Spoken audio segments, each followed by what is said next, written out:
Gold remains a highly desired metal today, with its industry generating nearly $200 billion in revenue annually. And by 2030, this revenue will have reached around $260 billion. The initial step involves identifying areas likely to contain gold. Geologists and mining companies carry out detailed surveys, prospecting, and geological studies to locate promising gold deposits. This process may include examining geological maps, soil sampling, and employing advanced methods such as remote sensing or geophysical surveys. Once a potential gold deposit is found, the area is prepped for mining. This preparation includes clearing the land, building access roads, and setting up necessary infrastructure like camps and facilities. When the site is ready, mining begins. Most gold is extracted from lode deposits, also known as vein deposits, where gold and other metals are concentrated in rock cracks. Extracting these deposits involves hard rock mining, which means removing gold-bearing rock or ore through drilling and blasting.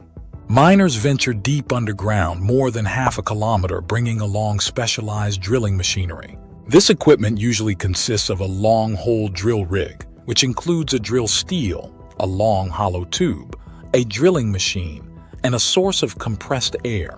The drill rig is placed at the designated spot underground. The drill steel is then driven into the ore face as the drilling machine rotates it, pushing the drill steel further into the rock. Compressed air helps to clear out the drilled material from the hole. The arrangement and design of the drill holes follow a specific mining plan, considering the deposit's characteristics. These plans, crafted by the mining company's experts and geologists, dictate the hole's size, spacing, and angles to optimize rock fragmentation and ensure the mining process's safety and efficiency.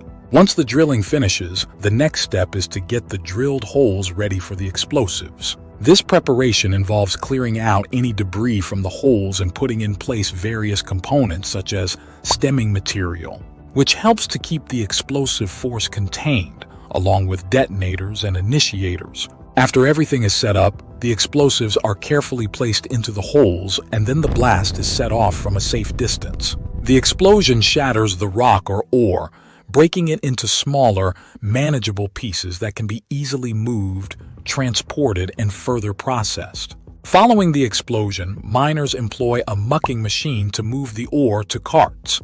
These carts then take the ore to the main shaft, and from there, it's brought above ground to the mill. Mucking machines significantly improve mining operations by automating the task of clearing away the blasted material, a job that would otherwise require manual labor or the use of additional machinery like loaders or trucks. The process continues with preparing the gold-containing material such as ore or scrap by crushing and grinding it into small gravel-sized particles. A mill then further pulverizes this material into a fine texture, similar to beach sand, to increase the surface area for the chemical reactions that follow.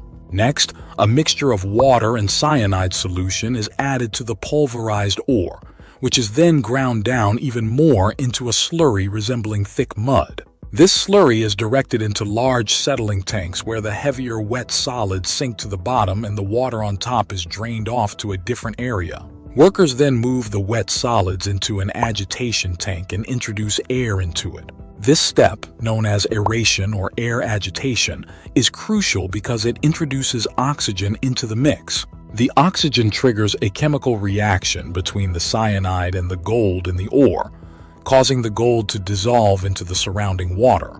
After the gold-cyanide complex forms and the aeration step is finished, the slurry moves on to drum filters for filtration. Drum filters are big, rotating cylinders with a mesh-like surface that lets liquids flow through but keeps solids contained. This way, the water with the dissolved gold is separated from any solid waste. To get the solid gold out of this solution, a chemical method called precipitation is used. Common agents for this process include zinc, carbon, or aluminum, which react with the gold ions in the solution, turning them into solid gold particles. These particles are then filtered out of the solution, although they still contain many impurities. To clean the gold further, it undergoes a process called smelting. The filtered material, now known as gold concentrate, is mixed with a variety of flux materials. These can be chemicals like manganese dioxide, fluoride, silica flour, borax, and sodium nitrate. Fluxes help the smelting process by lowering the melting points of the impurities, making it easier to separate the gold from other substances. This mix of gold concentrate and fluxes is placed into a furnace, a special chamber that can reach extremely high temperatures like 1600 degrees Celsius, about 12 degrees Fahrenheit. Here the mixture melts.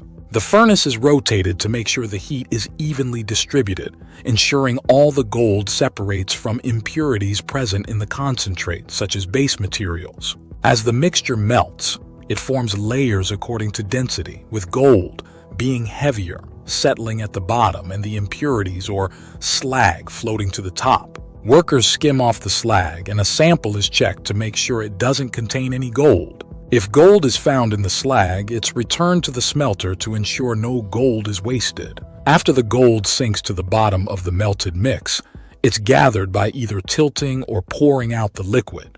At this stage, the gold is usually poured into shapes, creating what are known as door bars or bullion. It's worth noting that these bars at the end of the smelting process are about 80% pure.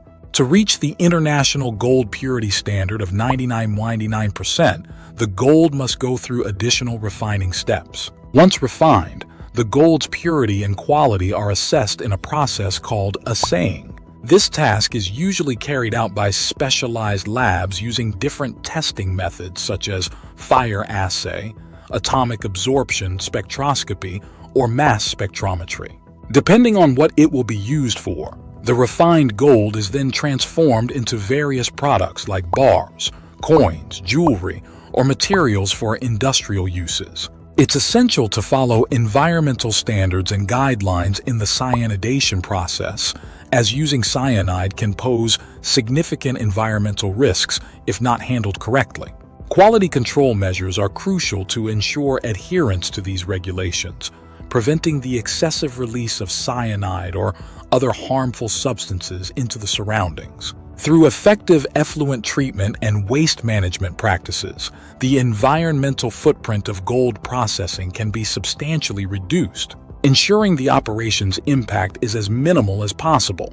Exploring the path of gold from extraction to refinement showcases the blend of ancient craftsmanship and modern responsibility. It's a testament to our commitment to both treasure and protect our natural world.